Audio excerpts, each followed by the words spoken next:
about chloroplast.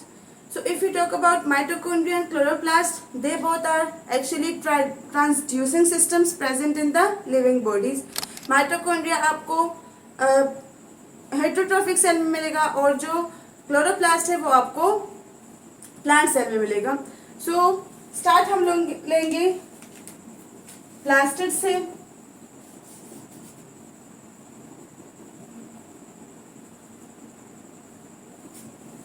तो अब सबसे पहले मैं आपको बता दूं प्लास्टिड्स बेसिकली होते क्या है. Plastids are the double membrane bounded organelles.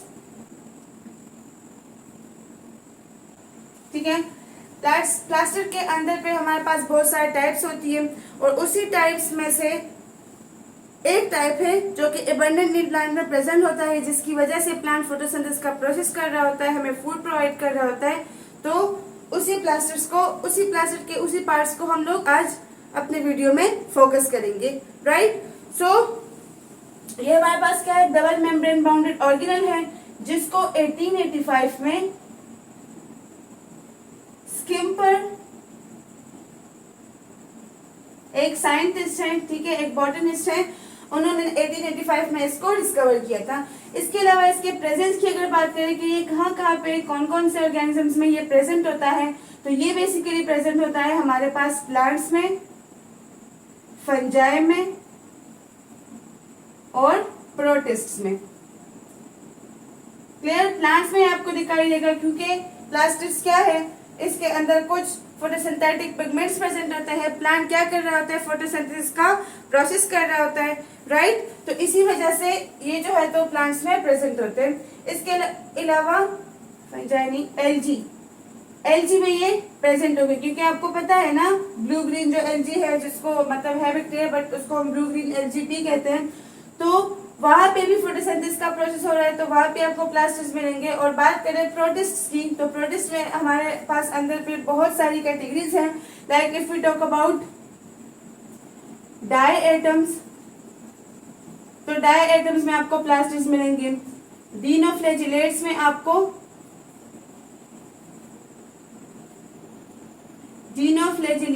आपको प्लास्टिड्स मिलेंगे. क्लियर. इसी तरह से इसकी एक फैमिली है यूग्लिनॉइड्स या फिर यूग्लिना या यूग्लिनॉइड्स, जिससे यूग्लिना बिलोंग करता है. तो यूग्लिनॉइड्स में भी आपको प्लास्टिड दिखाई देंगे. अगर यूग्लिनॉइड के बारे में आपको बता दूं तो इसमें आता है यूग्लिना. यूग्लिना बेसिकली एक ऐसा ऑर्गेनिज्म है जिसमें प्लांट लाइक कैरेक्टर भी होता है और एनिमल लाइक कैरेक्टर भी होता है. इसके प्लांट लाइक और एनिमल लाइक कैरेक्टर के एग्जांपल में मैं आपको बता दूं कि ये क्या करता है, फूड को इनगल्फ भी करता है और फूड को प्रिपेयर भी करता है. मतलब हमारी तरह फूड को इनगल्फ भी करता है, इसको अगर कोई तैयार फूड मिल जाए, और अगर ना मिले तो ये फोटोसिंथेसिस का प्रोसेस भी करता है.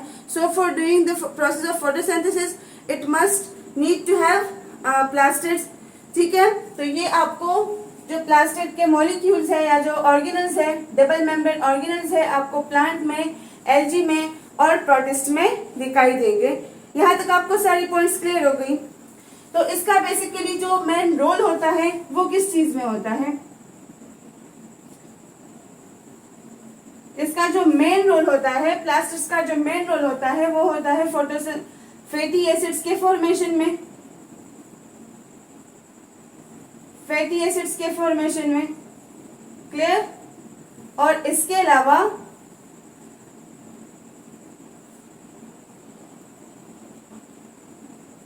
ग्लूकोज के फॉर्मेशन में. और तीसरा क्या होगा, अमाइनो एसिड्स के फॉर्मेशन में.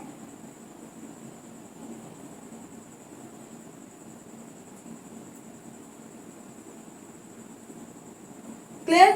तो मेन इसका रोल क्या होता है, इन तीनों के फॉर्मेशन में और फिर उसके स्टोरेज में. सो प्लास्टिड हमारे पास बेसिकली क्या होते हैं, डबल मेम्ब्रेन बाउंडेड पिगमेंट्स होते हैं, डबल मेम्ब्रेन बाउंड ऑर्गेनल्स होते हैं. ऑर्गेनल के अंदर पे पिगमेंट होते हैं, जिसको 1885 में स्किम्पर ने डिस्कवर किया था. और ये इसके अलावा प्लांट, एल्गी, प्रोटिस्ट में से डाई एटम, डीनोफ्लैजिलेट्स और यूग्लिनॉइड्स में ये प्रेजेंट होते हैं. राइट. और इसके मेन रोल की अगर हम बात करें तो मेन रोल में इसका जो मेन रोल क्या होता है, fatty acid formation glucose formation, ठीक है, शुगर और अमाइनो एसिड्स फॉर्मेशन। यहाँ तक आपको सारी पॉइंट्स क्लियर हो गई? Okay, now let's talk about कि अब हमारे पास प्लास्टिड्स में डिफरेंट क्या प्रेजेंट होते हैं, पिगमेंट्स प्रेजेंट होते हैं। Plastids contains different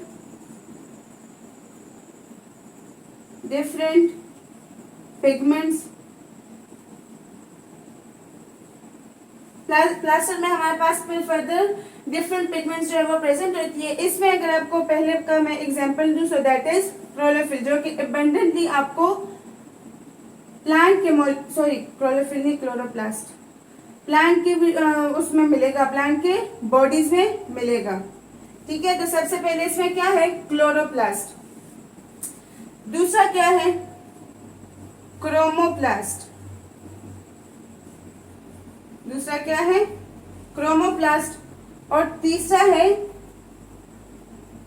leucoplast. तो ये 3 किस्म के पिगमेंट्स आपको मिलेंगे प्लास्टिक्स में, right. So first of all, if we talk about chloroplast, so chloro mean green। Chloro का मतलब क्या है, ग्रीन, और प्लास्ट का मतलब है लिविंग।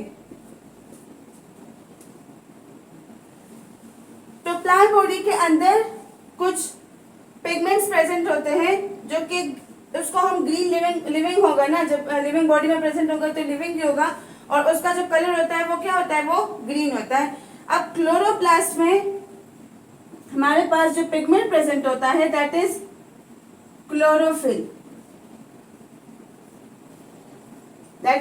क्लोरोफिल, और अबंडेंटली जो प्लांट में आपको दिखाई देगा दैट इज क्लोरोफिल ए, ठीक है, जिसकी वजह से बाकायदा प्लांट जो है वो क्या कर रहा होता है, फोटोसिंथेसिस का प्रोसेस कर रहा होता है। तो वो बेसिकली क्या होता है, क्लोरोफिल होता है, ठीक है। तो इसमें आपको मोस्टली क्या क्या दिखाई देंगे, एक क्लोरोफिल ए दिखाई देगा क्लोरोप्लास्ट में, इसमें डीएनए आपको दिखाई देगा, ठीक है, आरएनए जो है वो दिखाई देगा, अपने प्रोटीन जो है वो दिखाई देंगे। अभी आपको सारा पॉइंट क्लियर हो भी चुका होगा कि क्लोरोप्लास्ट क्या है। हम लोगों ने एंडोसिम्बियोटिक थ्योरी में डिस्कस किया था कि इसका जो नेचर है दैट इज एंडोसिम्बियोटिक। एंडोसिम्बियोटिक थ्योरी में हम लोगों ने इसके नेचर को डिस्कस किया था that once it was living as a free living bacteria, photosynthetic bacteria, ठीक है। और फिर वो पूरा जो है वो स्टोरी हमें मतलब हुई कि इन्होंने क्या किया, माइटोकॉन्ड्रिया और क्लोरोप्लास्ट ने दूसरे को इनगल्फ कर दिया, और उनके इनगल्फमेंट की वजह से, डिवीजन की वजह से दूसरे डॉटर सेल्स बने, और उससे फिर कुछ ऐसे हुए कि वो प्लांट्स में कन्वर्ट हुए, कुछ ऐसे थे जो एनिमल में। ये पूरी स्टोरी आपको पता है, ठीक है। तो क्लोरोप्लास्ट में आपके साथ ज्यादातर आपको क्लोरोफिल ए मिलेगा, आरएनए डीएनए के मॉलिक्यूल्स मिलेंगे, प्रोटीन्स मिलेंगे, राइबोसोम्स मिलेंगे।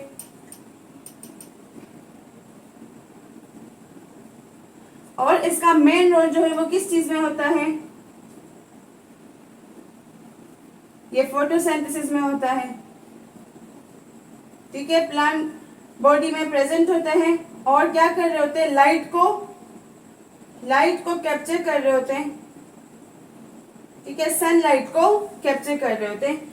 क्लियर हुई यहाँ तक सारी बातें कि क्लोरोप्लास्ट जो है तो इसमें हमारे पास क्या प्रेजेंट होता है, क्लोरोफिल प्रेजेंट होता है, डीएनए आरएनए के मॉलिक्यूल्स प्रेजेंट होते हैं, क्लियर। इसके अलावा जो है लाइट को कैप्चर करके फोटोसिंथेसिस का प्रोसेस कर रहा होता है, और ये भी हमारे पास माइटोकॉन्ड्रिया की तरह डबल मेम्ब्रेन स्ट्रक्चर होता है, ठीक है। ये भी डबल मेम्ब्रेन स्ट्रक्चर होता है, और इसका भी जो मेम्ब्रेन होता है वो भी लिपिड और प्रोटीन के मॉलिक्यूल से बना हुआ होता है, ठीक है। क्लोरोप्लास्ट क्या है, ये भी एक डबल मेम्ब्रेन बाउंडेड स्ट्रक्चर है, ठीक है, और लिपिड और प्रोटीन के मॉलिक्यूल से बना हुआ होता है। और इसके अलावा अगर इसके मॉडल के नेचर की हम मेम्ब्रेन के नेचर की हम बात करें तो वो भी क्या होता है, स्मूथ होता है और सिलेक्टिवली परमिएबल होता है, राइट। इसका जो मेम्ब्रेन होता है सिलेक्टिवली परमिएबल होता है, डबल मेम्ब्रेन होता है, स्मूथ होता है, और वो भी माइटोकॉन्ड्रिया के मेम्ब्रेन की तरह। मैंने आपसे कहा ना कि ये ट्रांसड्यूसिंग सिस्टम है। ट्रांसड्यूसिंग सिस्टम का मतलब क्या है कि दोनों का ऑलमोस्ट सेम फंक्शन है। क्या कर रहे होते हैं, माइटोकॉन्ड्रिया भी फोटोसिंथेसिस का प्रोसेस एटीपी प्रोडक्शन का प्रोसेस कर रहे होते हैं, क्लोरोप्लास्ट भी एटीपी का प्रोडक्शन कर रहा होता है। बस दोनों के बीच डिफरेंसेस सिर्फ इतना है कि हम क्या कर रहे होते हैं, प्लांट से तैयार फूड लेके उसकी ब्रेक डाउन करा के उससे एटीपी को प्रोड्यूस कराते हैं, जबकि प्लांट्स जो है वो क्या करते हैं, वो लाइट को कैप्चर करके फोटोसिंथेसिस करके एटीपी का प्रोडक्शन करते हैं, राइट। तो उनके केस में जो क्लोरोप्लास्ट है या जो क्लोरोफिल है वो फोटो फॉस्फोराइलेशन कर रहा होता है, ठीक है। फोटो मीन्स लाइट और फॉस्फोराइलेशन प्रोडक्शन ऑफ एटीपी। और हमारा सेल जो है वो क्या कर रहा होता है, वो ऑक्सीडेटिव फॉस्फोराइलेशन कर रहा होता है। ये टर्म्स बहुत ही इजी टर्म्स है, लेकिन हमें जब इसकी समझ नहीं आती और हमें एग्जाम में क्वेश्चन आता है तो हमें बहुत टफ लगते हैं। लाइक इसके पीछे बहुत ही एक सिंपल सा कॉन्सेप्ट है, photophosphorylation production of ATP in the presence of light, right, और oxidative phosphorylation production of ATP by the process of oxidation. This is the main difference between oxidative and photophosphorylation, right. तो वो वहां पे जो है same function, दोनों के अंदर सेम फंक्शन हो रहा होता है, लेकिन डिफरेंस होता है कि वो लाइट के बेस पे करते हैं और हम जो ऑक्सीडेटिव के बेस पे करते हैं। That's why we call mitochondria and chloroplast the transducing systems present in the living body, right. तो क्लोरोप्लास्ट की आपको समझ आ गई कि इसमें हमारे पास जो पिगमेंट प्रेजेंट है that is chlorophyll, green in colour होता है, डबल मेम्ब्रेन बाउंडेड होता है, और उसका जो मेम्ब्रेन होता है वो भी लिपिड और प्रोटीन के मॉलिक्यूल्स से बना हुआ होता है। इसके अलावा अगर इसकी साइज की हम बात करें तो 4 to 6 नैनोमीटर इन डायमीटर होता है, 4 to 6 नैनोमीटर इन डायमीटर होता है। तो ये थी हमारे सारे पॉइंट्स क्लोरोप्लास्ट की। हमारा आज का मेन फोकस जो है वो क्लोरोप्लास्ट होगा, लेकिन चलिए इन दोनों के बारे में भी आपको कुछ एक्स्ट्रा नॉलेज में प्रोवाइड कर दूं। तो अगर क्रोमोप्लास्ट की हम बात करें तो chroma mean colour, chroma mean colour, plast mean living. तो अब क्रोमा और प्लास्ट, तो ये कुछ कलर बॉडीज होती है जो कि प्लांट के अंदर मौजूद होती है। आपको जितने भी ब्राइट कलर्स है ना प्लांट के अंदर, आपको जितने भी ब्राइट कलर्स दिखाई दे रहे हैं, ठीक है, ब्राइट कलर्स जैसे कि आप डैफोडिल्स की तरफ देखें, फ्लावर्स जो है, ठीक है, रोजेस जो है, क्लियर। इसके अलावा अच्छा टोमेटो का एग्जांपल अगर आप लोग ले लें, टोमेटो, या फिर आप कैरेट का एग्जांपल लें। कैरेट में हमारे पास एक रेड पिगमेंट प्रेजेंट होता है, हमें भी रेड पिगमेंट प्रेजेंट होता है, बट इनके रेड पिगमेंट और हमारे रेड पिगमेंट में जमीन और आसमान का डिफरेंस होता है। कैरेट में एक रेड पिगमेंट प्रेजेंट होता है जिसको हम बोलते हैं लाइकोपीन। तो वो लाइकोपीन जो होता है वो बिलोंग कर रहा होता है कैरेटिनॉइड फैमिली से, वो बिलोंग कर रहा होता है कैरेटिनॉइड फैमिली से। और कैरेटिनॉइड्स जो है ये हमारे पास क्रोमोप्लास्ट की एक बहुत ही लार्जेस्ट फैमिली है, जो कि आपको मोस्टली बहुत सारे प्लांट्स में इसके पिगमेंट्स जो है वो मिलेंगे। यहाँ तक सारी बात क्लियर हो गई कि chroma mean colour and living mean plast mean living. तो प्लांट में आपको जितने भी ब्राइट कलर्स दिखाई देते हैं, डैफोडिल्स, रोजेस, टोमेटो या फिर कैरेट में आपको एक रेड पिगमेंट नजर आता है जिसको हम बोलते हैं लाइकोपीन। और लाइकोपीन जो है वो क्या है, कैरेटिनॉइड फैमिली का एक इम्पॉर्टेंट जो है हिस्सा है। और कैरेटिनॉइड फैमिली जो है ये क्रोमोप्लास्ट की एक बहुत ही लार्जेस्ट फैमिली है, ठीक है। पिगमेंट्स है ना, तो ये इसकी लार्जेस्ट फैमिली, क्योंकि आप देखें तो आपको ग्रीन भी तो नजर आते हैं, लेकिन आपको और भी कितने ज्यादा कलर्ड प्लांट्स जो है वो नजर आते हैं, ठीक है। तो ये किस वजह से होते हैं, ये इसी क्रोमोप्लास्ट के प्रेजेंस की वजह से होते हैं, clear, okay. Now let's talk about the leucoplast. So leuco का मतलब क्या है, what is meant by leuco? Leuco का मतलब है व्हाइट, मतलब इसका कोई स्पेसिफिक कलर नहीं होता। लीको का मतलब है white, and again प्लास्ट mean living. अब लीकोप्लास्ट में हमारे पास बेसिकली 3 किस्म के फर्दर आपको पिगमेंट्स दिखाई देंगे, क्लियर। प्रोटीनोप्लास्ट, नेम से आपको अंदाजा होगा। और ये क्या कर रहे होते हैं, ये स्टोरेज कंपोनेंट, स्टोरेज कंपाउंड्स होते हैं। ये क्या करते हैं, चीजों को स्टोर कर रहे होते हैं। इलियोप्लास्ट्स और एमाइलोप्लास्ट्स। क्लियर? सो प्रोटीनों का मतलब क्या है, ये प्रोटीन को स्टोर कर रहे होते हैं, ठीक है। इलियो का मतलब क्या है, ऑयल्स। Wait minute. इलियो का मतलब क्या है, फैट्स। और प्रोटीन का मतलब, प्रोटीनों से हमें जो है प्रोटीन, इसका मीनिंग लेते हैं। और एमाइलो, एमाइलो का वर्ड जहां भी आता है तो उससे मतलब होता है कार्ब्स, ठीक है। एमाइलेज, जिस तरह से हमारे एक एंजाइम मौजूद है माउथ में जो कि कार्ब्स की ब्रेकडाउन को स्टार्ट करवाता है। सो लीकोप्लास्ट जो है ये हमारे पास प्रोटीन्स में नहीं, इसमें हमारे पास प्रोटीनोप्लास्ट, इलियोप्लास्ट और एमाइलोप्लास्ट जो है वो प्रेजेंट होते हैं। इसके अलावा अगर लीकोप्लास्ट के बारे में आपको बता दूं तो ये होते हैं प्लांट्स के non photosynthetic pigments.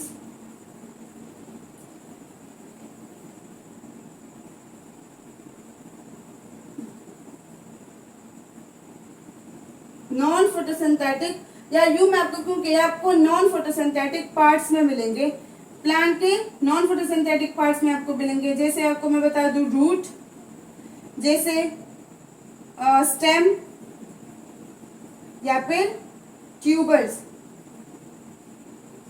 These are usually the non photosynthetic parts of plant. तो लीकोप्लास्ट जो है तो ये आपको मोस्टली रूट्स में, स्टेम्स में या फिर ट्यूबर्स में मिलेंगे, राइट। सो लीकोप्लास्ट के बारे में आपको पॉइंट्स जो है वो क्लियर हो गए कि ये जो है कलरलेस होती है, ठीक है, वाइट इसका अपीयरेंस होता है।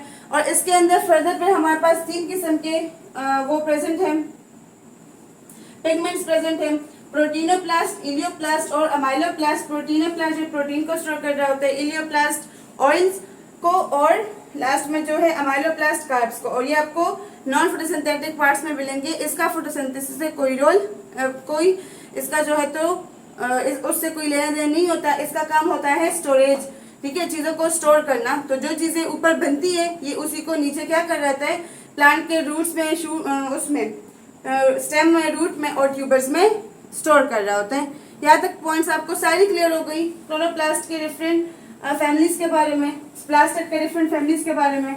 इसके बाद अब डिस्कस करते हैं जो हमारे टॉपिक का मेन फोकस है, क्लोरोप्लास्ट। सो उसके बारे में अब फर्दर डिस्कस करते हैं। इंपॉर्टेंट पॉइंट नोट कर लें, otherwise I am erasing the board. Okay, plastic का इतना आपको इंट्रो मिल गया, ठीक है। डिफरेंट जो इसके टाइप्स हैं वो आपको समझ आ गए। Now let's talk about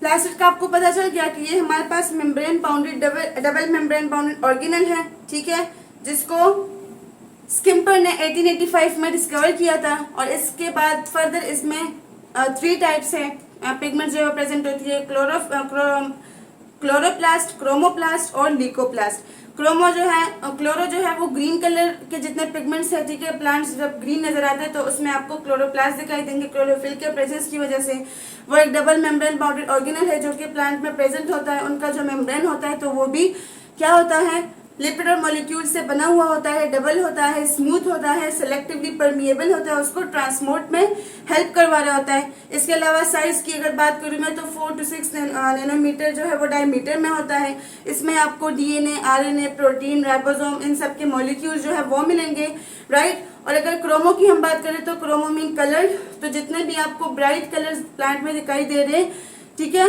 like daffodils, roses और टोमेटोज वगैरह का जो मैंने एग्जांपल दिया। कैरेट में कैरेट पिगमेंट प्रेजेंट होता है जिसको लाइकोपीन बोलते हैं।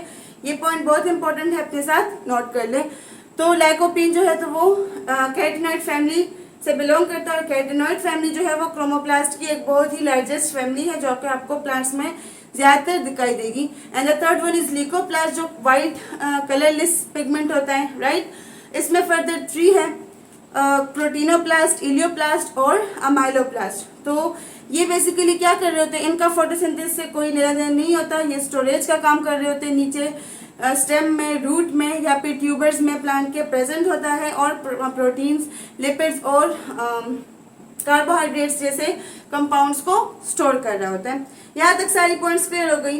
Now let's talk about the chloroplast, जो कि हमारे लेक्चर का आज मेन फोकस है।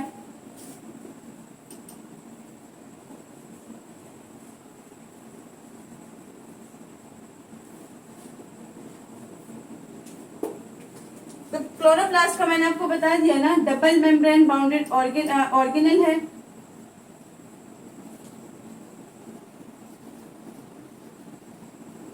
डबल मेम्ब्रेन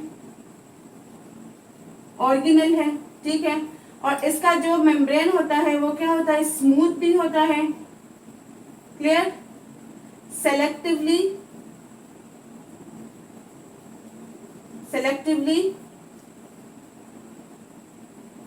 परमिएबल भी होता है, राइट। साइज की अगर मैं बात करूं तो 4 to 6 नैनोमीटर इन डायमीटर होता है, और मोस्टली इसमें प्रेजेंट होता है क्लोरोफिल।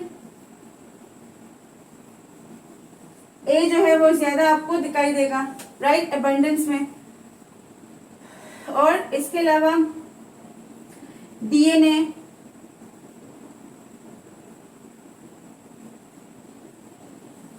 आरएनए, राइबोसोम्स,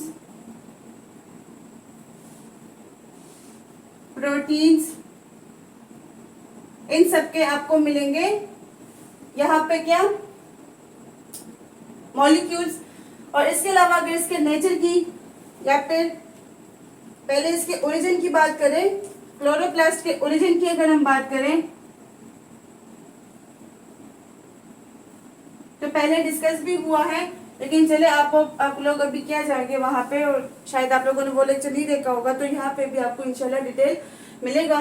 तो क्लोरोप्लास्ट जो है बेसिकली एंडोसिम्बियोटिक थ्योरी में हम लोगों ने डिस्कस किया था इसको, कि जो माइटोकॉन्ड्रिया है हेटेरोट्रॉफिक सेल्स का और प्लांट ऑटोट्रॉफिक सेल्स का क्लोरोप्लास्ट है, they both were living as a free living bacteria बहुत टाइम पहले।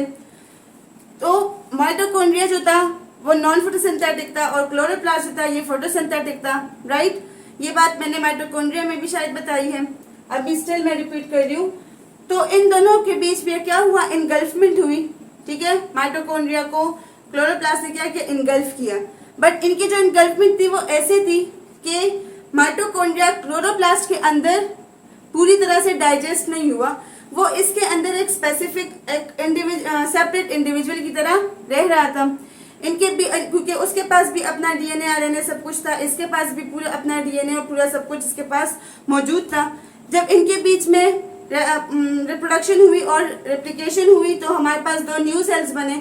तो कुछ सेल्स में माइटोकॉन्ड्रिया वाला कंटेंट चला गया और कुछ में क्लोरोप्लास्ट वाला कंटेंट चला गया, और उसके बाद ये बिलीव किया जाता है, ठीक है, बायोलॉजिकल कॉन्सेप्ट ये कि हमारे पास जो क्लोरोप्लास्ट वाले कंटेंट थे तो उससे सारे प्लांट्स बने उस बैक्टीरिया से, और दूसरे माइटोकॉन्ड्रिया वाले से सारे एनिमल्स और ह्यूमंस बने, राइट। तो क्लोरोप्लास्ट जो है इसका अगर नेचर की हम बात करें तो ये क्या था, इसका जो नेचर है दैट इज प्रोकैरियोटिक, क्योंकि ये हमारे पास as a prokaryotic free living bacteria जो है वो रह रहा था। तो ये इसका नेचर हुआ। बट सिंपल आप लोग याद रखिए कि इसका जो नेचर है दैट इज प्रोकैरियोटिक। और अगर इसके हम नेचर की बात, ओरिजिन इसका फ्री लिविंग प्रोकैरियोटिक ओरिजिन है, और अगर इसकी हम नेचर की बात करें तो जस्ट सेम लाइक माइटोकॉन्ड्रिया, इसका भी जो नेचर है that is semi autonomous.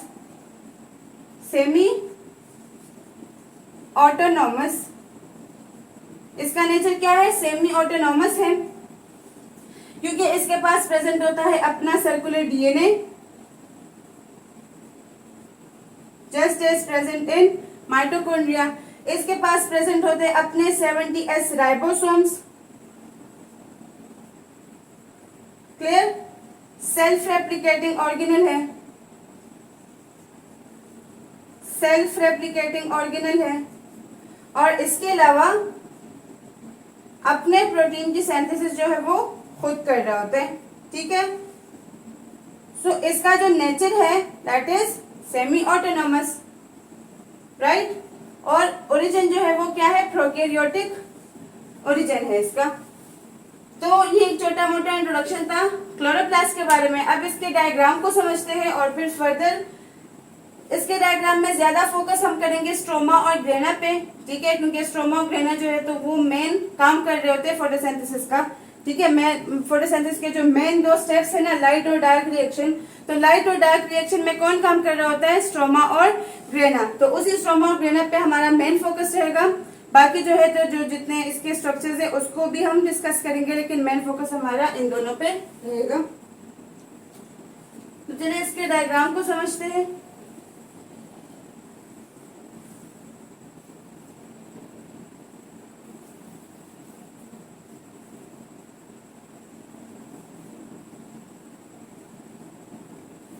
Let me check out the video. Okay. तो इसके डायग्राम को अगर हम देखें तो कुछ यूं होगा इसका डायग्राम।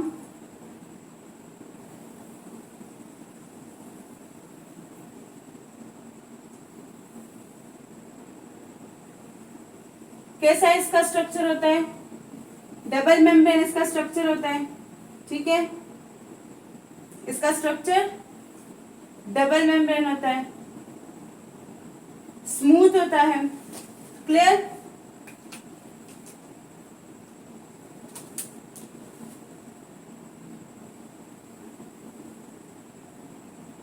पॉइंट्स आपको क्लियर है ना, पॉइंट्स क्लियर हो रही है, जो जो आपको एम्बिग्विटी है या जो जो आपको कंफ्यूजन है किसी पॉइंट में, तो late me no must in the comment section, ताकि आप लोग के डाउट्स जो है वो साथ साथ में क्लियर हो, राइट। ओके,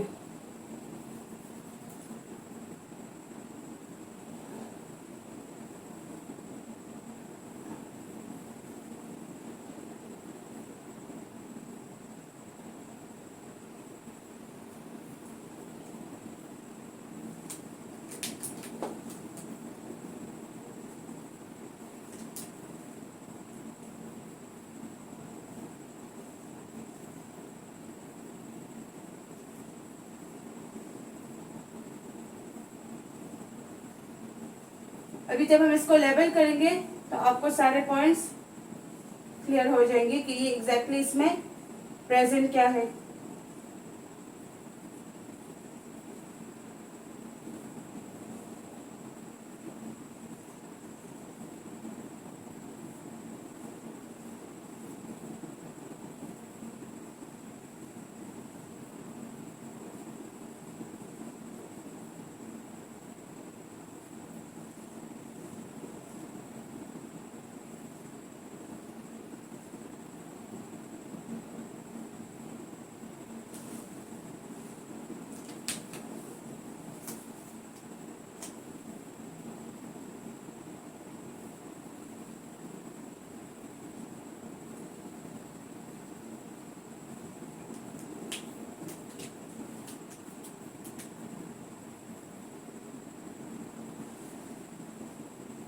तो ये हमारे पास है डायग्राम किस चीज का, क्लोरोप्लास्ट का, क्लियर।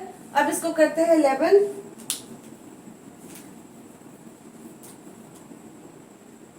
ये इसका हुआ एक्सटर्नल मेम्ब्रेन, ठीक है। आउटर मेम्ब्रेन मैंने आपसे कहा ना कि डबल मेम्ब्रेन बाउंडेड ऑर्गेनल है, लिपिड और प्रोटीन के मॉलिक्यूल से बना हुआ। ये इसका है इंटरनल मेम्ब्रेन या इनर मेम्ब्रेन,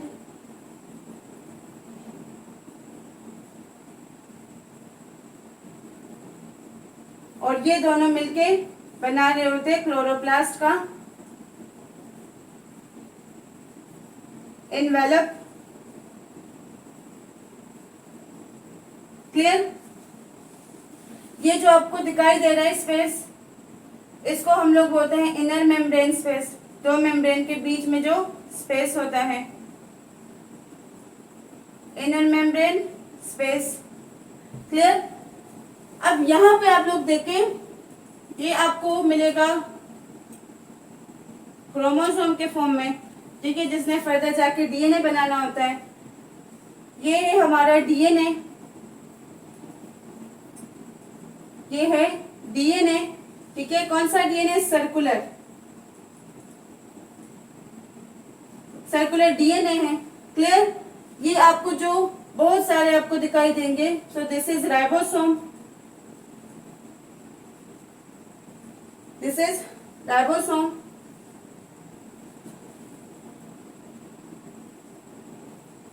ये जो आपको पूरा स्टेक दिखाई दे रहा है, तो इसमें अगर एक सिंगल की बात करें, सो दिस इज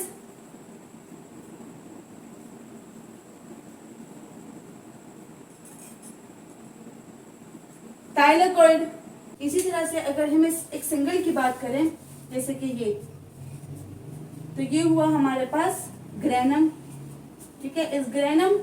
और इसके अलावा यहाँ पे जो है तो एक गेलेटिनियस कोलोइडल मिक्सचर प्रेजेंट होता है, जिसको हम बोलते हैं स्ट्रोमा। तो क्लोरोप्लास्ट में इस ग्रेना और स्ट्रोमा की बहुत इंपॉर्टेंस है, ठीक है। इससे पहले, इसके बाद जो है हम स्ट्रोमा और ग्रेना के बारे में मैं आपको पूरा डिटेल जो है वो बताने वाली हूँ। सो ये हुआ हमारे पास थाइलेकॉइड, राइट, ये हुआ ग्रेनम, ये हुआ स्ट्रोमा। यहाँ पे आपको एक प्लास्टोग्लोब्यूल, एक फेट, चले प्लास्टोग्लोब्यूल, एक लिपिड मॉलिक्यूल आपको यहाँ पे मिलेगा। इसका अपना जो है रोल होता है, ठीक है, इंसुलेशन में। तो आपको ये लिपिड का मॉलिक्यूल यहाँ पे दिखाई देगा। मैं साइड पे इसलिए हूँ ताकि आपको पॉइंट क्लियर हो जाए, राइट। तो ये थाइलेकॉइड हुआ, ये थाइलेकॉइड का मेम्ब्रेन हुआ, हर एक का अपना मेम्ब्रेन होता है ना स्टेक का। तो ये थाइलेकॉइड मेम्ब्रेन हुआ, राइट। तो ऑलमोस्ट हर एक चीज जो है हम लोगों ने अच्छे से डिस्कस कर ली है क्लोरोप्लास्ट के स्ट्रक्चर में। आई डोंट थिंक सो कि इसमें कोई पॉइंट जो है वो रह चुका है। ये हुआ हमारा इनर मेम्ब्रेन स्पेस, राइट। ये एक्सटर्नल मेम्ब्रेन हुआ, आउटर मेम्ब्रेन, ये इंटरनल मेम्ब्रेन हुआ, इनर मेम्ब्रेन। और ये दोनों मिला के क्लोरोप्लास्ट का एनवेलप बना रहे हैं। यहाँ पे एक गेलेटिनियस कोलोइडल मिक्सचर होता है, जिसको हम लोग स्ट्रोमा बोलते हैं। क्लियर? ये डीएनए का मॉलिक्यूल हुआ, ठीक है। इससे जो है क्लोरोप्लास्ट की प्रोकैरियोटिक ओरिजिन का हमें पता चलता है, that is chloroplast is prokaryotic in nature. Endosymbiotic theory में हम लोगों ने डिटेल में इसको डिस्कस किया था। प्लास्टोग्लोब्यूल जो है यहाँ पे प्रेजेंट होता है, एक लिपिड मॉलिक्यूल है। राइबोसोम जिसके अपने होते हैं 70s राइबोसोम इसमें प्रेजेंट होते हैं। क्रोमोसोम जो कि फर्दर डीएनए इसमें बनाना होता है। थाइलेकॉइड मेम्ब्रेन, और ये जो पूरा स्टेक है ना थाइलेकॉइड का, इसको हम लोग बोलते हैं ग्रेनम। और ग्रेनम और ग्रेना और स्ट्रोमा, ये दोनों मिलके जो है तो आगे फोटोसिंथेसिस का प्रोसेस जो है वो फॉरवर्ड कर रहे होते हैं। यहाँ तक सारी बात क्लियर होगी। अच्छा, यहाँ पे आपको कुछ लिक्विड सब्सटेंस भी मिलेगा, जिसको हम लोग लेमिना बोलते हैं। तो ये भी इंपॉर्टेंट पॉइंट था, आई थॉट कि आप लोगों से शेयर कर लूं। सो क्लोरोप्लास्ट का है डबल मेम्ब्रेन ऑर्गेनल है। इसका जो मेम्ब्रेन होता है वो स्मूथ होता है, सेलेक्टिव होता है, सेलेक्टिवली परमिएबल होता है। अगर साइज की बात करें तो 4 to 6 नैनोमीटर होता है। और इसमें प्रेजेंट होता है एबंडेंस में क्लोरोफिल ए, जो कि फोटोसिंथेसिस के लिए एक इम्पोर्टेंट पिगमेंट है। इसके अलावा आपको इसमें आरएनए, डीएनए, राइबोसोम, प्रोटीन के मॉलिक्यूल्स जो है वो मिलेंगे। अगर ओरिजिन की बात करें तो ये प्रोकैरियोटिक इन ओरिजिन है, right, because some time before it was living as a free living photosynthetic bacteria. Nature की अगर बात करें, so it is semi autonomous in nature because it is having own circular DNA, haploid maternal DNA होता है इसका, 70s ribosomes होते हैं, self replicating होता है, और प्रोटीन जो है अपनी प्रोटीन की सिंथेसिस करवा रहा होता है, just like the mitochondria do in a animal cell. तो मैंने आपसे कहा था ना कि माइटोकॉन्ड्रिया और क्लोरोप्लास्ट क्या है, दोनों ट्रांसड्यूसिंग सिस्टम्स है। सो इस तरह का एमसीक्यू जो है तो आपके एमडीकेट में आ सकता है। अगर ये टॉपिक इंक्लूडेड है तो इस पॉइंट को नोट कर लें। इसके बाद हमने स्ट्रक्चर को डिस्कस किया। स्ट्रक्चर में हर एक पॉइंट जो है वो मैंने आपको बता दिया, हर एक स्ट्रक्चर जो है वो मैंने आपको क्लियर कट बता दिया कि कौन कौन से स्ट्रक्चर इसमें मौजूद है, और हर एक चीज हमने डिस्कस कर ली। अब अगर बात करें क्लोरोप्लास्ट के नंबर की, तो इसका जो नंबर है या इसका जो साइज है वो वेरी करता है प्लांट में, ठीक है, वेरी इन प्लांट। ये प्लांट सेल में क्या करता है, वेरी करता है। अगर इसके नंबर की हम बात करें, अगर सिंपल हम लोग एक एलजी की बात करें जो कि एक सिंपल ऑर्गेनिज्म है, तो उसमें आपको जस्ट एक ही सिंगल क्लोरोप्लास्ट मिलेगा, सिंगल क्लोरोप्लास्ट मिलेगा। Clear? But if we talk about higher plants, अगर हम लोग हाइयर कॉम्प्लेक्स प्लांट्स की बात करें, so you will get 30 to 40 chloroplast in each plant cell. Clear? तो ये भी एक इम्पोर्टेंट पॉइंट था कि इसका जो नंबर होता है वो प्लांट किसी भी प्लांट सेल में क्या करता है, वेरी कर रहा होता है, राइट? अगर एलजी की हम बात करें तो उसमें एक लार्ज सिंगल क्लोरोप्लास्ट प्रेजेंट होता है, but if you talk about higher plants जिन्होंने फोटोसिंथेसिस का प्रोसेस जो वो रैपिडली करना होता है, then they have 30 to 40 chloroplast structures in their cells. Clear? Similarly if you talk about its shape, अगर हम इसके शेप की बात करें तो आपको ये मेंटल शेप, ठीक है, स्फेरॉइड आपको यहाँ पे पिक्चर में दिखाई दे भी रहे होंगे, एनिमेशन के थ्रू आप इसको समझ सकते हैं। सो स्फेरॉइड शेप आपको इसमें मिल सकता है, या फिर जस्ट लाइक डीएनए आपको ये सॉसर शेप में भी मिल सकते हैं प्लांट सेल में। क्लियर? तो ये इसकी कुछ शेप जो है ये मैंने आपको बता दी कि आपको मेंटिस या मेंटियस whenever you want to call, और स्फेरॉइड या फिर सॉसर शेप में आपको इसका शेप जो है वो मिल सकता है। क्लियर? इसके अलावा अगर हम क्लोरोप्लास्ट के बारे में बात करें तो हर एक प्लांट में इसका जो ओरिजिनेशन होता है वो डिफरेंट होता है। Let me give you the example of those plants that grow in darkness. ठीक है, अगर इसके ओरिजिनेशन की हम बात करें, अगर कोई ऐसा प्लांट है जो सनलाइट को एक्सपोज है तो फिर तो उसमें क्लोरोफिल ही डेवलप होगा। बट कोई ऐसा प्लांट है कि वो कोई कुछ लीव्स है जो डार्कनेस में ग्रो कर रही है, then what will happen, plant के सेल में होते हैं मेरिस्टेमेटिक सेल्स, सॉरी प्लांट्स की बॉडीज में क्या होते हैं, आपको दिखाई देते हैं मेरिस्टेमेटिक सेल्स। क्लियर? उन मेरिस्टेमेटिक सेल्स में कुछ टाइनी ऑर्गेनेल्स प्रेजेंट होते हैं। ठीक है, उन मेरिस्टेमेटिक सेल्स में कुछ टाइनी ऑर्गेनेल्स प्रेजेंट होते हैं जिसको हम लोग बोलते हैं proplastid. Clear? Tiny organelles present होते हैं जिसको हम लोग क्या बोलते हैं, प्रोप्लास्टिड। तो वो कुछ ऐसा प्लांट है जो डार्कनेस में ग्रो कर रहा है। Clear?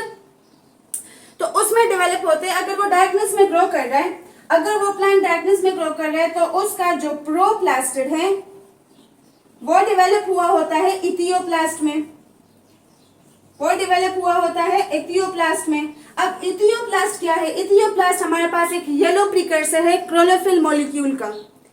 It is a yellow precursor of chlorophyll molecule. तो अब यहाँ पे क्या हो रहा होता है, यहाँ पे प्लांट बॉडी के मेरिस्टेमेटिक सेल्स में जो प्रोप्लास्ट होता है वो इथियोप्लास्ट में डेवलप हुआ होता है। अब अगर इसी लीफ को सनलाइट को एक्सपोज किया गया, क्लियर, कोई प्लांट है, कोई वास्ट एरिया के गमला है और उसमें हम लोगों ने कोई प्लांट जो है तो वो मतलब ग्रो किया है, तो अगर वो डार्कनेस में ग्रो कर रहा है तो उसमें उसके जो प्रोप्लास्टिड्स होंगे वो डेवलप होंगे किस चीज में, उसमें इथियोप्लास्ट में। अगर इसी प्लांट को हम लोग लाइट को एक्सपोज करें और उस पर लाइट पड़े तो इसका जो इथियोप्लास्ट होता है वो डायरेक्टली कन्वर्ट उसमें डायरेक्टली क्या हो जाती है, क्लोरोप्लास्ट की फॉर्मेशन जो है वो शुरू हो जाती है। और क्लोरोप्लास्ट के फॉर्मेशन के साथ साथ उसमें क्या होता है, क्लोरोफिल जो है वो बनना शुरू हो जाता है। ठीक है, तो क्लोरोफिल के बनने में हम नहीं जाएंगे, वो फिर अलग से एक डिटेल टॉपिक है कि किस तरह से ये जो इथियोप्लास्ट होते हैं ये क्लोरोप्लास्ट में कन्वर्ट हो जाते हैं, फिर उसमें क्लोरोफिल की फॉर्मेशन स्टार्ट हो जाती है। उस पॉइंट में आप लोगों ने नहीं जाना, ये अलग एक डिटेल कॉन्सेप्ट है। बस आप लोग सिर्फ इतना समझें कि आप लोगों का कॉन्सेप्ट क्लियर हो जाए कि बेसिकली प्लांट्स में इन जो पिगमेंट्स है इनकी ओरिजिनेशन कैसे होती है, राइट। सो होता क्या है कि मेरिस्टेमेटिक सेल्स में प्रोप्लास्टिड टाइनी ऑर्गेनेल्स प्रेजेंट होते हैं और वो टाइनी ऑर्गेनेल्स जो है उसको हम क्या बोलते हैं, प्रोप्लास्टिड बोलते हैं। वही प्रोप्लास्टिड जो है तो उन्होंने डेवलप किए होते हैं etioplast yellow precursor of chlorophyll molecule. लेकिन ये जो प्लांट्स है ये डार्कनेस में अभी ग्रो कर रहे हैं। अगर इसी प्लांट को एक्सपोज किया जाए सनलाइट के लिए तो जब उन पे सनलाइट पड़ेगी तो ये इथियोप्लास्ट जो है तो ये क्लोरोप्लास्ट में कन्वर्ट होना शुरू हो जाते हैं और उनमें शुरू हो जाती है क्लोरोफिल की प्रोडक्शन। तो ये था कुछ सिंपल सा ओरिजिनेशन क्लोरोप्लास्ट का कि किस तरह से प्लांट की बॉडीज में क्लोरोप्लास्ट की ओरिजिनेशन होती है। तो यहाँ तक होपफुली आपको सारे पॉइंट्स जो अच्छे से क्लियर हो चुके होंगे। इसके बाद हम बात करेंगे कि जो क्लोरोफिल मॉलिक्यूल होता है वो बेसिकली प्रेजेंट कहाँ पे होता है, या जो क्लोरोफिल मॉलिक्यूल होता है उसका बेसिकली स्ट्रक्चर जो है वो कैसे होता है। ठीक है, क्लोरोफिल मॉलिक्यूल का और हमारी बॉडी में जो हीमोग्लोबिन है उनका जो स्ट्रक्चर है वो तकरीबन सेम होता है, बस एक चीज होती है जो उसको डिफरेंट बना रही होती है। तो यहाँ तक आप लोगों ने सारे पॉइंट्स जो है तो वो अच्छे से आपको क्लियर हो गए। अगर कोई पॉइंट है, कोई कंफ्यूजन है, late me know in the comment section.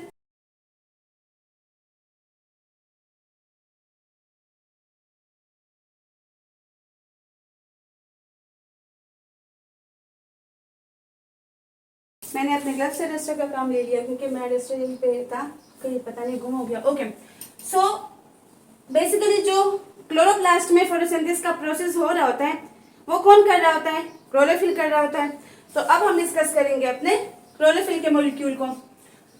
सबसे पहले अगर बात करें लोकेशन ऑफ क्लोरोफिल मॉलिक्यूल, तो लोकेशन क्लोरोफिल का कहां पे होगा, मैंने आपको डायग्राम में दिखाया ना थाइलेकोइड मेम्ब्रेन, उसी थाइलेकोइड मेम्ब्रेन में हमारा क्लोरोफिल का मॉलिक्यूल प्रेजेंट होता है। ठीक है, ग्रेना में हमारा जो फोटोसिंथेसिस का प्रोसेस है वो ग्रेना में शुरू होता है। ठीक है, और उसमें जो थाइलेकोइड के मेम्ब्रेन्स है वहां पे क्लोरोफिल का मॉलिक्यूल प्रेजेंट होता है लाइट को कैप्चर करने के लिए। तो फोटोसिंथेसिस का प्रोसेस वहीं से स्टार्ट हो जाता है और फिर उससे होके पूरा एक प्रोसेस होता है जो कि बायो एनर्जेटिक्स वाले चैप्टर में हम डिटेल में उसको कवर करेंगे। अभी आप लोग सिर्फ इतना समझे कि उसके लिए जो क्लोरोफिल का मॉलिक्यूल है वो कहाँ प्रेजेंट होता है और उसमें बेसिकली क्या क्या होता है, उस मेम्ब्रेन में क्या क्या होता है। राइट, तो ये हुआ हमारे थाइलेकोइड का membrane, thylakoid membrane. Clear, thylakoid membrane के अंदर क्या प्रेजेंट होता है, हमारा क्लोरोफिल का मॉलिक्यूल, और वो कैसे प्रेजेंट होता है, वो कुछ इस तरह का प्रेजेंट होता है।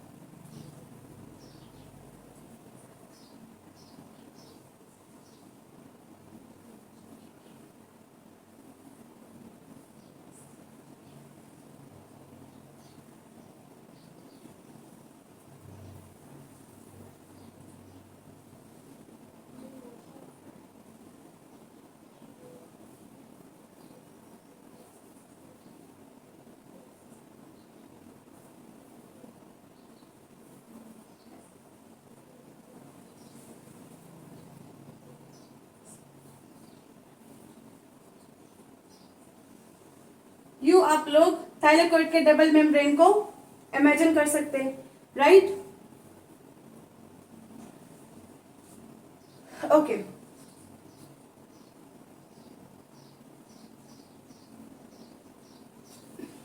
कुछ इस किस्म का स्ट्रक्चर होता है। ये आपको यहाँ पे क्या नजर आ रहे हैं, ये है हमारे क्लोरोफिल के मॉलिक्यूल्स। ठीक है, ये है क्लोरोफिल मॉलिक्यूल्स। ये हुआ हमारा रिएक्शन सेंटर, जो मेन रिएक्शन सेंटर होता है जहां पे बेसिक रिएक्शन फोटोसिंथेसिस का हो रहा होता है, तो वो रिएक्शन सेंटर हुआ ये हमारा।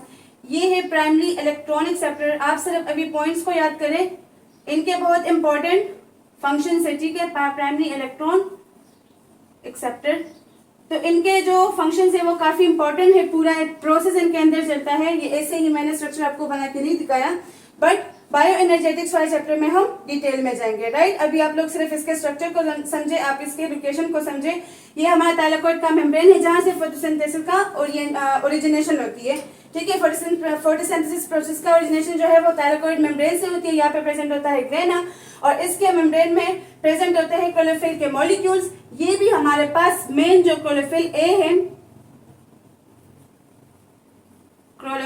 है, ये उसके मॉलिक्यूल्स है। ठीक है, ये प्राइमरी इलेक्ट्रॉनिक एक्सेप्टर हुआ और ये रिएक्शन सेंटर हुआ, and this is the whole thylakoid membrane. So इसी तरह का कुछ इसका जो है लोकेशन होता है, किसमें, ग्रेना में या थाइलेकोइड मेम्ब्रेन में। यहाँ तक आपको क्लियर हुआ। अब बात करते हैं क्लोरोफिल के बारे में। तो क्लोरोफिल का स्ट्रक्चर हमारे पास कुछ यूं होगा।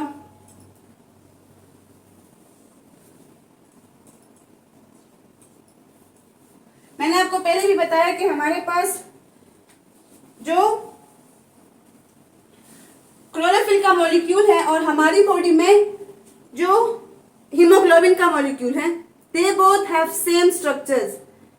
The only thing that is making them different कि यहाँ पे जो नाइट्रोजन होता है वो मैग्नीशियम के मॉलिक्यूल्स के साथ अटैच होता है, और हमारे बॉडी में जो हीमोग्लोबिन है वो किसके साथ अटैच होता है, वो आयरन के साथ अटैच होता है। क्लियर? इतना जस्ट डिफरेंस है। लाइक अगर मैं आपको बताऊं इस तरह, देखिए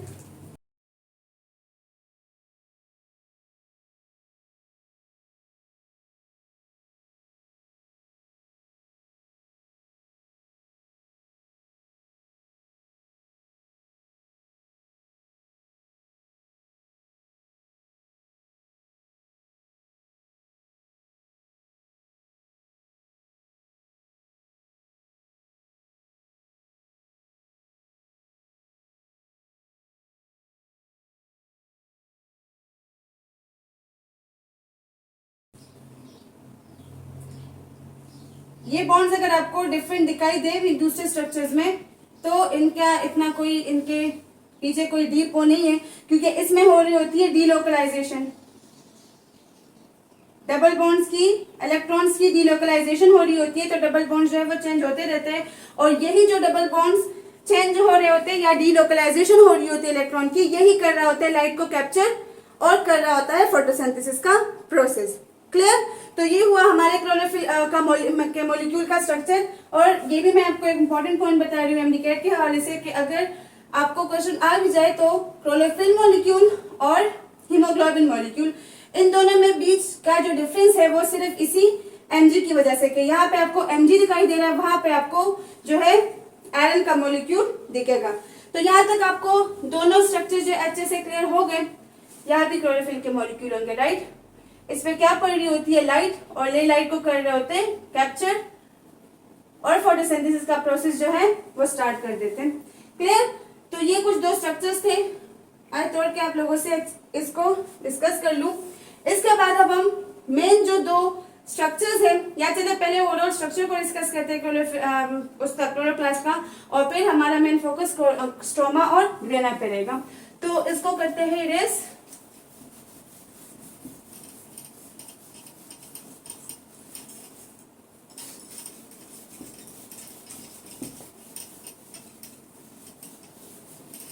Let me check out the video. Yes. So अब अगर हम बात करें स्ट्रक्चर ऑफ क्लोरोप्लास्ट की,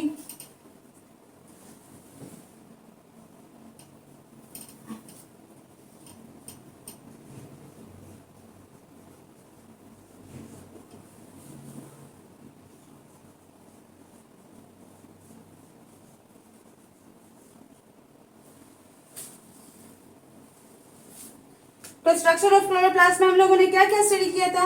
एक्सटर्नल स्ट्रक्चर स्टडी किया था, internal structure external membrane study किया था, और इंटरनल मेम्ब्रेन था स्ट्रोमा, ग्रेना, उन सब के बारे में मैं आपको छोटा सा उसके स्ट्रक्चर को समझा रही हूँ। और उसके बाद फिर हम लोग जो मेन हमारा फोकस होगा वो स्ट्रोमा और ग्रेना पे रहेगा, राइट? तो सबसे पहले बात करते हैं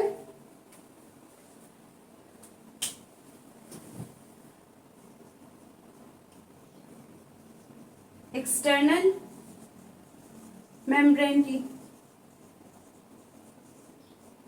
तो ये क्या होती है? आउटर बाउंड्री होती है, आप सबको पता ही होगा। आउटर मोस्ट बाउंड्री होती है जो कि ट्रांसपोर्ट को क्या कर रही होती है? मेंटेन कर रही होती है। क्लियर? ट्रांसपोर्ट को मेंटेन कर रही होती है। क्लियर? क्लोरोप्लास्ट का जो एक्सटर्नल मेम्ब्रेन है तो वो क्या करता है? वो चीजों की ट्रांसपोर्टेशन को हेल्प कर रहा होता है, राइट? इसी तरह से अगर हम बात करें इंटरनल मेम्ब्रेन की, तो इंटरनल मेम्ब्रेन में स्ट्रोमा, मैंने आपसे कहा ना स्ट्रोमा क्या है? एक कोलोइडल सॉल्यूशन होता है इनसाइड द क्लोरोप्लास्ट, मतलब इनसाइड द मेम्ब्रेन स्ट्रक्चर। तो ये स्ट्रोमा को इनक्लोज कर रहा होता है, और साथ में ये भी ट्रांसपोर्टेशन में हेल्प कर रहा होता है। मतलब ये चीजों को ट्रांसपोर्ट करने में हेल्प कर रहा होता है और ये एंट्री और अलाउंस में हेल्प कर रहा होता है कि कौन कौन सी चीजों को अलाउ करना है या कौन कौन सी चीजों को एंट्री देनी है, राइट। तो ये काम कर रहा होता है। ये जो है इसने स्ट्रोमा को इनक्लोज किया हुआ होता है जो कि ट्रांसपोर्ट में हेल्प करता है। इसी तरह से अगर हम बात करें स्ट्रोमा की, तो स्ट्रोमा एक डार्क गिलेटिनियस जेल लाइक सब्सटेंस होता है जो कि inside the inner membrane present होता है और इसमें बेसिकली हो रहा होता है हमारा डार्क रिएक्शन।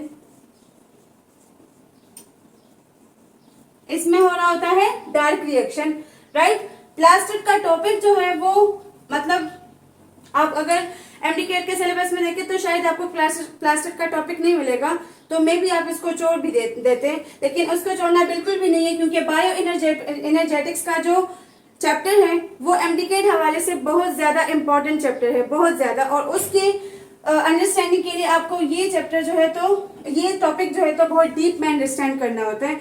तो ऐसा ना करें कि ये पॉइंट्स इंपॉर्टेंट नहीं है। अक्सर क्वेश्चन आता है कि स्ट्रोमा जो है वो कौन सा स्टेप जो है फोटोसिंथेसिस का परफॉर्म कर रहा था। कई दफा इंडिकेट में ये क्वेश्चन पूछा गया है, तो फिर आपको पता होना चाहिए कि डार्क रिएक्शन जो है वो स्ट्रोमा में हो रहा होता है। इसी तरह से ग्रेना में या फिर ग्रेनम में जो है हमारा लाइट रिएक्शन हो रहा होता है। क्लियर। अक्सर स्टूडेंट्स इसमें कंफ्यूज रहते हैं लाइट और डार्क और स्ट्रोमा और ग्रेनम में। तो स्ट्रोमा में डार्क रिएक्शन हो रहा होता है और ग्रेनम में हमारा लाइट रिएक्शन जो है वो हो रहा होता है। ग्रेनम बेसिकली होता क्या है, स्टेक ऑफ थाइलाकोइड होता है, स्टेक ऑफ थाइलाकोइड होता है। जैसे मैंने आपको दिखाया था ना, ये क्या था, ये ग्रेना, एक सिंगल को हम लोग ग्रेना बोलते हैं, इस पूरे स्ट्रक्चर को ग्रेना बोलते हैं। और ये क्या है, थाइलाकोइड का स्टेक है ना, ये एक सिंगल हमारे पास क्या था, थाइलाकोइड था, थाइलाकोइड का मेम्ब्रेन था और ये पूरा मिला के हमारे पास ग्रेना बना रहा होता है। तो इसी में बेसिकली फोटोसिंथेसिस प्रोसेस की ओरिजिनेशन जो है वो हो जाती है। क्लियर। तो ग्रेस्ट्रोमा जो है वो एक डार्क गिलेटिनियस जेल लाइक सब्सटेंस है जिसमें डार्क रिएक्शन हो रहा होता है। ग्रेनम जो है वो स्टेक ऑफ थाइलाकोइड्स है, क्लियर, जिसमें लाइट रिएक्शन जो है वो हो रहा होता है, राइट। इसी तरह से इसमें प्रेजेंट होते हैं डीएनए के मॉलिक्यूल्स जिसमें होते हैं जीन्स, क्लियर। इसमें इसके बारे में तो आई डोंट थिंक सो आपको कुछ बताना चाहिए, आपको पहले से पता होगा भी। डीएनए में होगा जीन्स और ये बना रहे होंगे प्रोटीन्स, ठीक है। इंस्ट्रक्शंस दे रहे होते हैं, प्रोटीन जो है वो बना रहे होंगे, इसके इंस्ट्रक्शन से जो है आरएनए बनेगा, तो डीएनए के मॉलिक्यूल जो है वो भी प्रेजेंट होते हैं। इसी तरह से ये जो अपने प्रोटीन की सिंथेसिस कर रहा होता है तो इसमें प्रेजेंट होते हैं राइबोसोम्स। और जस्ट लाइक बैक्टीरिया, इनमें कितने राइबोसोम प्रेजेंट होते हैं, 70s। राइबोसोम वाले टॉपिक में मैंने डिटेल में मैं आपको 70 और 80s के बीच डिफरेंस जो है वो बता दिया है, राइट। तो डीएनए जो है इसमें क्या होंगे, जीन्स प्रेजेंट होते हैं, क्लियर। उसने प्रोटीन्स बनाने होते हैं, उसमें रेप्लिकेशन करनी होती है। और राइबोसोम जो है वो क्या कर रहे होते हैं, वो प्रोटीन सिंथेसिस कर रहे होते हैं, वो प्रोटीन सिंथेसिस कर रहे होते हैं, क्लियर। तो ये सारी पॉइंट्स आपको क्लियर हो गई। और इसके अलावा अगर हम बात करें थाइलाकोइड की, तो ये हमारे पास फ्लैटन, अगर हम बात करें थाइलाकोइड की तो ये हमारे पास फ्लैटन सेक लाइक स्ट्रक्चर्स होते हैं, सेक लाइक स्ट्रक्चर्स होते हैं जो मैंने आपको बताया थाइलाकोइड। और एक थाइलाकोइड का जो पूरा स्टेक होता है तो वो हमारा बना रहा होता है ग्रेना, क्लियर। इसके अलावा थाइलाकोइड ल्यूमिन की अगर हम बात करें तो ये हमारे पास लाइक ये थाइलाकोइड हुआ, इसके अंदर थाइलाकोइड ल्यूमिन प्रेजेंट होता है। देखिए ये एक थाइलाकोइड का स्ट्रक्चर हुआ, ठीक है, मैं दो नहीं बनाऊंगी ताकि आप कंफ्यूज ना हो। ये एक थाइलाकोइड का स्ट्रक्चर हुआ, क्लियर। और ये बहुत सारे बनाएंगे तो ग्रेना का स्ट्रक्चर बनेगा। अब इस थाइलाकोइड के अंदर हमारे पास प्रेजेंट होता है थाइलाकोइड ल्यूमेन। क्या प्रेजेंट होता है, thylakoid lumen is inside the thylakoid. ये बेसिकली क्या कर रहा होता है, मैंने आपसे कहा ना कि एटीपी माइटोकॉन्ड्रियल क्लोरोप्लास्ट जो है वो किस तरह से ट्रांसड्यूसिंग सिस्टम्स है, क्योंकि वहां और यहाँ पे सेम फंक्शन हो रहा होता है। वहां पे भी एटीपी की प्रोडक्शन हो रही होती है, यहाँ पे भी एटीपी की प्रोडक्शन हो रही होती है, but the only difference is that वहां पे लाइट यूज होके एटीपी प्रोड्यूस हो रहे हैं और यहाँ पे क्या हो रहा होता है, यहाँ पे ऑक्सीडेशन के जरिए जो है एटीपी की प्रोडक्शन हो रही होती है। तो वहां पे भी अगर हम देखें, फिर हम बायोएनर्जेटिक्स वाले चैप्टर में डिटेल में जाएंगे, बट एटीपी के प्रोडक्शन के लिए रिक्वायर्ड होता है ग्रेडियंट का मेंटेन होना, ठीक है, प्रोटॉन ग्रेडियंट का मेंटेन होना, H प्लस ग्रेडियंट जो है वो उसके लिए मेंटेन किया जाता है, तभी एटीपी की प्रोडक्शन होती है। क्लियर? तो इस एटीपी की जो प्रोडक्शन माइटोकॉन्ड्रिया के मेम्ब्रेन में रेस्पिरेशन के लिए इनर मेम्ब्रेन में जो है हाइड्रोजन का ग्रेडियंट जो है वो बन रहा था, यहाँ पे कौन कर रहा होता है, यहाँ पे थाइलाकोइड का जो ल्यूमेन होता है इसका बेसिक फंक्शन क्या होता है कि ये प्रोटॉन H प्लस ग्रेडियंट को क्या कर रहा होता है, मेंटेन कर रहा होता है। क्लियर? तो ये एक थाइलाकोइड की पूरी कहानी थी कि थाइलाकोइड फ्लैटेंड सेक लाइक स्ट्रक्चर है, इसके अंदर जो ल्यूमेन प्रेजेंट होता है वो ल्यूमेन बेसिकली क्या कर रहा होता है, H प्लस ग्रेडियंट को मेंटेन कर रहा होता है। That is very much important for the production of ATP. Clear? तो यहाँ तक आप लोग को जो थाइलाकोइड है, जो क्लोरोप्लास्ट है, उसका स्ट्रक्चर जो अच्छे से क्लियर हो गया। अब हम बात करेंगे स्ट्रोमा और ग्रेना के बारे में सेपरेटली या फिर इंडिविजुअली, क्योंकि ये दो जो स्ट्रक्चर्स हैं ये बहुत ही इंपॉर्टेंट स्ट्रक्चर्स हैं क्लोरोप्लास्ट में। इसी की वजह से बेसिकली पूरा जो रिएक्शन है फोटोसिंथेसिस का वो हो रहा होता है। क्लियर? तो इंपॉर्टेंट पॉइंट्स नोट कर ले, बल्कि ये सारे पॉइंट्स बहुत इंपॉर्टेंट हैं, स्ट्रोमा, ग्रेना। क्लियर? इसी तरह से थाइलाकोइड के जो ल्यूमेन है, this one point is so much important. तो पॉइंट्स को नोट कर ले, मैं रेज कर रही हूँ। इसके बाद जो लास्ट हमारा छोटा सा टॉपिक रहता है वो यही है कि हम स्ट्रोमा और ग्रेना के बीच डिफरेंसेस को फाइंड आउट करेंगे, क्योंकि अक्सर एग्जाम्स में इस किस्म के क्वेश्चंस आते हैं, differentiate between stroma and grana, या उनके स्ट्रक्चर को डिफरेंशिएट करें, या उनके like any kind of question. तो फिर आप लोग के कॉन्सेप्ट जो है वो उससे रिलेटेड क्लियर हो। Okay, so now let's talk about stroma. इतना तो आपको पता चल भी गया होगा कि स्ट्रोमा क्या है और ग्रेना क्या है। क्लियर? ग्रेना। तो स्ट्रोमा क्या था? डार्क, वो सारी पॉइंट्स जो है ना वो यहाँ पे ही अभी डिस्कस होगी। Dark gelatinous colloidal gel like substance enclosed by inner membrane of chloroplast. Let me check out the video. Okay. तो हमारे पास स्ट्रोमा जो है वो क्या है, डार्क गेलेटिनियस कोलोइडल जो है सब्सटेंस है जिसको इनर मेम्ब्रेन ने क्या किया होता है, क्लोरोप्लास्ट के इनर मेम्ब्रेन ने इनक्लोज किया होता है। इसके अलावा अगर हम बात करें तो ये प्रोटीनिशियस होता है नेचर में, और ये जो प्रोटीन्स होते हैं इसको क्लोरोप्लास्ट खुद ही बना रहा होता है। किसके हेल्प से? राइबोसोम्स के हेल्प से। मैंने आपसे कहा ना कि क्लोरोप्लास्ट में अपने 70S राइबोसोम्स जो है वो प्रेजेंट है, तो वही 70S राइबोसोम्स क्या कर रहे होते हैं, इसके लिए प्रोटीन्स बना रहा होता है। इस वजह से ये जो जेल है या जो ये जो गेलेटिनियस सब्सटेंस आपको नजर आता है ये क्या होता है, प्रोटीनिशियस इन नेचर होता है। राइट? इसके अलावा इसमें प्रेजेंट होते हैं एंजाइम्स, ठीक है, और मोस्टली जो इसमें एबंडेंटली एंजाइम प्रेजेंट है दैट इज रुबिस्को। और Rubisco basically all over the world अगर देखें तो ये हमारे पास एबंडेंट एंजाइम है नेचर में। रुबिस्को एंजाइम इसमें प्रेजेंट होता है जो कि हेल्प कर रहा होता है इसके डार्क रिएक्शन में। मैंने आपसे कहा ना स्ट्रोमा में क्या हो रहा होता है, डार्क रिएक्शन हो रहा होता है। क्लियर? तो एंजाइम्स जो है, जो एंजाइम है रुबिस्को, ये एबंडेंट क्या है, एंजाइम है जो इसमें प्रेजेंट होता है और इसके लिए डार्क रिएक्शन में हेल्प करवा रहे होते हैं। क्लियर? इसके अलावा मैंने आपसे कहा ना इसमें 70S राइबोसोम्स होते हैं जो इसके प्रोटीन की सिंथेसिस कर रहे होते हैं। इसके अलावा इसमें प्रेजेंट होता है सर्कुलर डीएनए,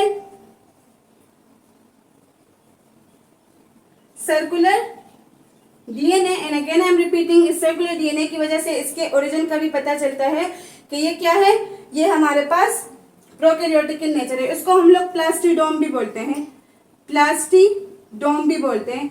और इसके अलावा इनका जो डीएनए होता है वो नेक्ड होता है, क्लियर, वो नेक्ड होता है, सर्कुलर होता है, और इसको हम लोग प्लास्टिडोम का नाम जो है वो भी देते हैं, क्लियर। इसके अलावा अगर हम इसके फंक्शन की बात करें तो ये होता है site of dark reaction,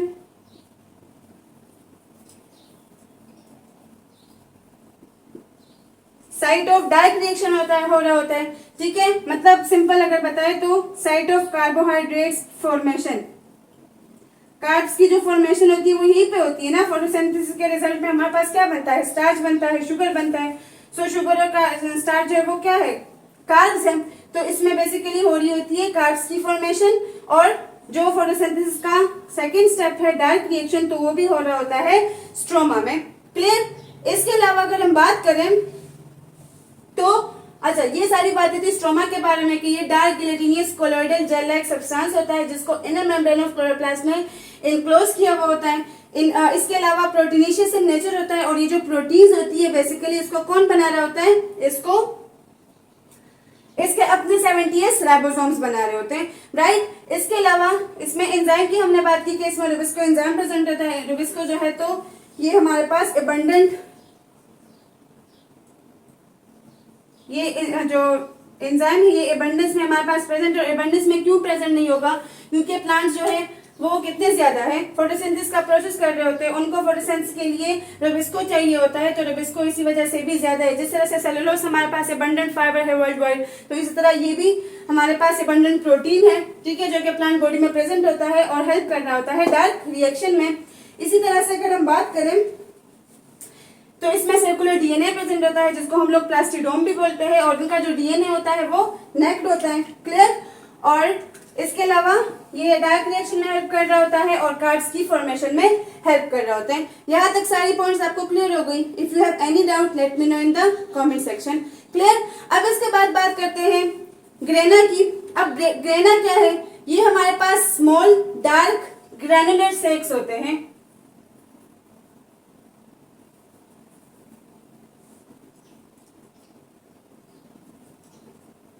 granular sex कहते हैं इसको, ठीक है।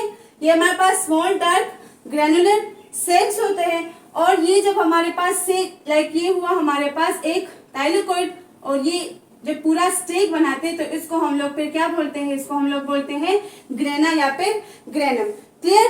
तो इसमें क्या होता है, ओके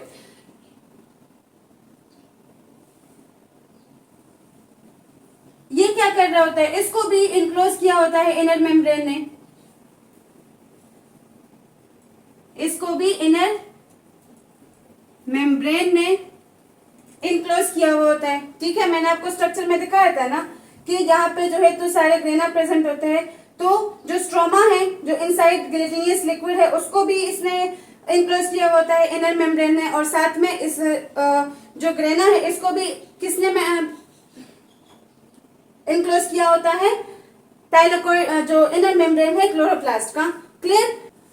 ओके, तो ग्रेना जो है ये हमारे पास स्मॉल डार्क ग्रेनुलर सेक्स होते हैं जिसको इनर मेम्ब्रेन ऑफ क्लोरोप्लास्ट ने इनक्लोज किया हुआ होता है, और इस तरह मैंने आपको दिखाया था ना कि पूरा जो स्टेक होता है वो ग्रेनम कहलाता है, ग्रेना कहलाता है, और जब एक होगा तो वो फिर हमारे पास ग्रेना कहलाता है, क्लियर। इसके अलावा अगर हम बात करें एक क्लोरोप्लास्ट में तकरीबन हमारे पास 30 to 40 ग्रेनम जो है वो प्रेजेंट होते हैं, क्लियर। ये भी एक इम्पोर्टेंट पॉइंट था। अच्छा, इसके अलावा अगर मैं बात करूं तो जो थाइलेकोइड है, ठीक है, ये एक सिंगल थाइलेकोइड है ना, इस थाइलेकोइड में मैंने आपको स्ट्रक्चर में दिखा भी दिया मेम्ब्रेन, इसमें प्रेजेंट होते हैं क्लोरोफिल के मॉलिक्यूल, और ये क्लोरोफिल के जो मॉलिक्यूल्स हैं ये ओरिजिनेशन कर रहे होते हैं फोटोसिंथेसिस के प्रोसेस को, कैसे, लाइट को कैप्चर करके, ये लाइट को कैप्चर करके फोटोसिंथेसिस का प्रोसेस जो है वो स्टार्ट करवा रहे होते हैं, ठीक है। तो और इसमें इसके लिए कुछ कैरियर कंपाउंड्स भी प्रेजेंट होते हैं और फोटोसिंथेसिस का प्रोसेस जो ये स्टार्ट कर लेता है। जैसे मैंने आपको यहाँ पे वो स्ट्रक्चर दिखाया ना कि इनसाइड द मेम्ब्रेन हमारे पास क्लोरोफिल के मॉलिक्यूल कहाँ पे प्रेजेंट होते हैं, रिएक्शन सेंटर में दो मेन मॉलिक्यूल्स प्रेजेंट होते हैं, क्लोरोफिल ए के जो कि लाइट को कैप्चर करके फोटोसिंथेसिस का प्रोसेस स्टार्ट कर लेते हैं। क्लियर। तो इसके अलावा अगर हम ग्रेना की बात करें तो ये क्या है, साइट ऑफ लाइट रिएक्शन है। Clear, site of light reaction है। लाइट रिएक्शन का जो फोटोसिंथेसिस का प्रोसेस होता है वो उसकी बेसिकली स्टार्टिंग जो है वो यहीं से होती है। क्लियर। और इसके अलावा इसमें एटीपी की सिंथेसिस होती है। एक तो साइट ऑफ लाइट रिएक्शन है, site of ATP production, ATP की प्रोडक्शन भी यहाँ पे हो रही होती है। क्लियर, एटीपी की प्रोडक्शन यहाँ पे हो रही होती है। यहाँ पे सनलाइट की एनर्जी, सनलाइट की जो एनर्जी है वो भी यहाँ पे ट्रैप हो रही होती है। ठीक है, उसकी ट्रैपिंग जो है वो कहाँ से स्टार्ट हो जाती है, ग्रेना से या थाइलेकोइड से स्टार्ट हो जाती है। इसी तरह से जो ऑक्सीजन प्रोड्यूस होकर रिलीज होता है तो वो भी यही से होता है।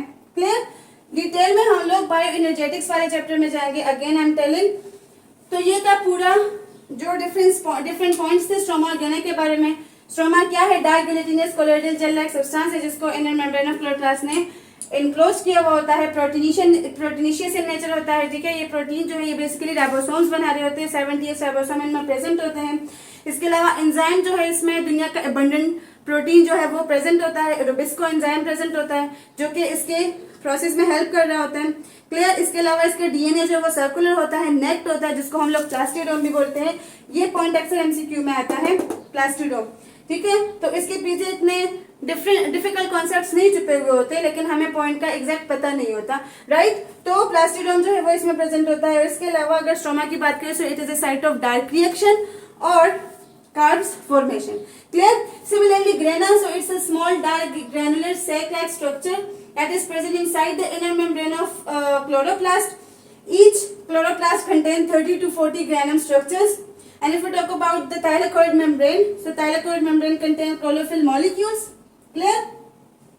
And these chlorophyll molecules usually capture the light.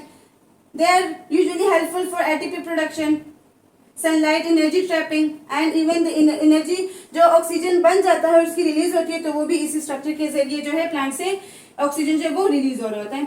So this was all about today lecture. Hopefully आपका हर एक कॉन्सेप्ट जो वो क्लियर हो चुका होगा। If you have any query or ambiguity let me know in the comment section. I will as soon as possible try to answer you. So stay connected with Ultra Brains Academy and पढ़ाई करते रहे, अपना माँ बाप का नाम रोशन कीजिए और अपना बहुत सारा ख्याल रखिए। Thank you very much.